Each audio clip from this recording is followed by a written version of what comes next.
François Bayrou a longtemps attendu son heure. Il devient Premier ministre à 73 ans. Le Béarnais n'a jamais vraiment quitté sa terre natale, un ancrage local dont il tire avantage au niveau national.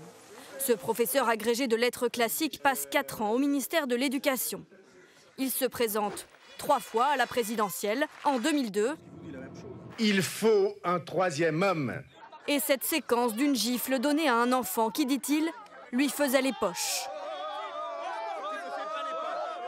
En 2007, quand il atteint les 18% au premier tour. Candidat à la présidence de la République. Et enfin, 2012, éliminé, il appelle à voter pour François Hollande contre Nicolas Sarkozy. 5 ans plus tard, il accepte de s'effacer pour soutenir Emmanuel Macron. J'ai décidé de faire à Emmanuel Macron une offre d'alliance. François Bayrou est alors nommé garde des Sceaux.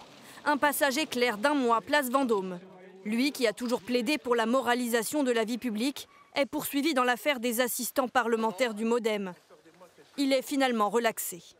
Nommé haut commissaire au plan, chargé de réfléchir à la France d'après-Covid, François Bayrou a toujours l'oreille du président. Mais saura-t-il débloquer la situation? Selon ses partisans, il serait le seul capable d'obtenir un accord de non-censure. À défaut de l'Élysée, c'est aujourd'hui à Matignon qu'il espère s'imposer comme l'homme de la situation.